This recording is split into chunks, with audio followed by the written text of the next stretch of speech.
Second top voice on the show. We spoke about Sri Lanka. It's got a woman prime minister.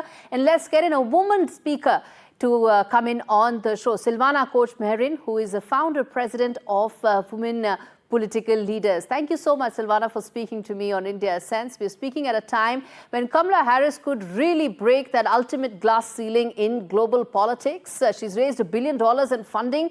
What kind of a message do you think her victory could send to women leaders around the world?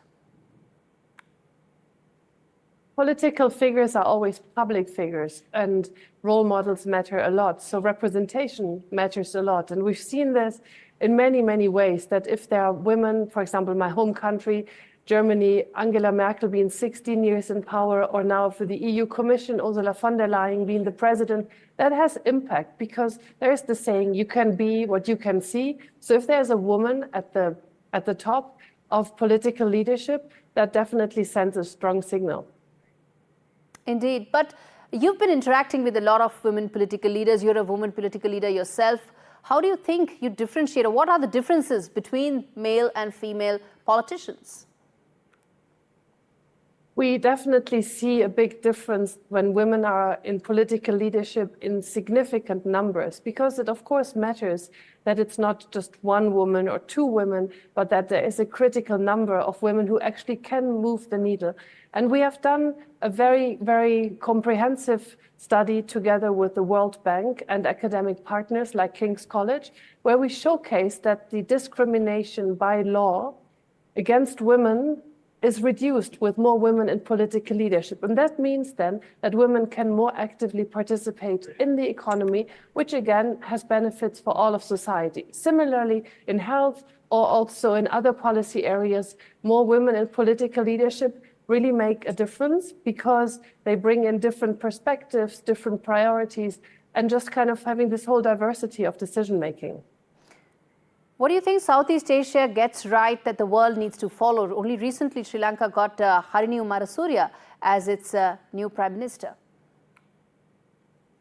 I'm always very happy when I hear that there is a woman advancing into leadership position and also bringing up more women with her, or in her team, or just as an encouragement.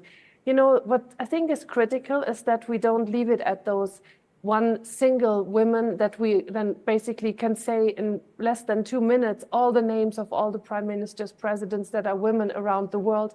Last week in the UN General Assembly Hall, there was the high-level meeting, and less than 10% of the speakers representing their countries were women. So what does Southeast Asia get right?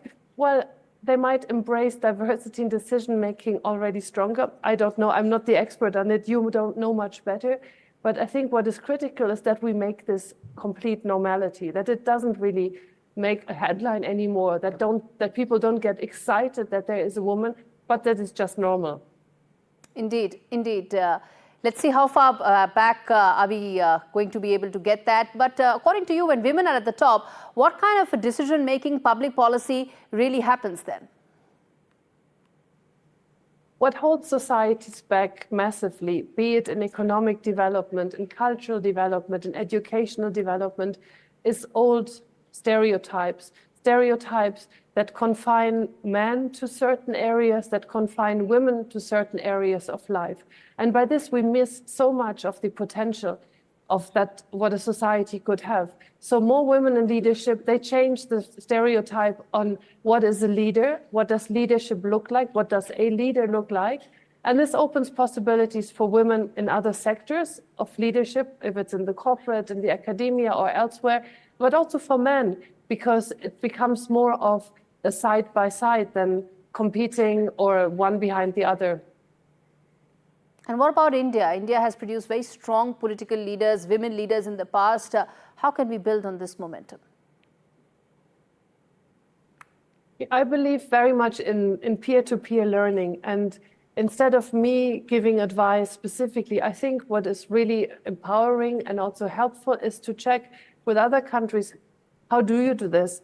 What are the untold lessons that you can apply also in your own situations? And this is very inspiring for the current leaders to stay in and to do a better job, but also for girls who might consider going into politics, or just to make them consider going into politics, just to also make them aware of this is very much an area where they can excel. Silvana, I really appreciate you taking out the time and speaking to me on India Sense.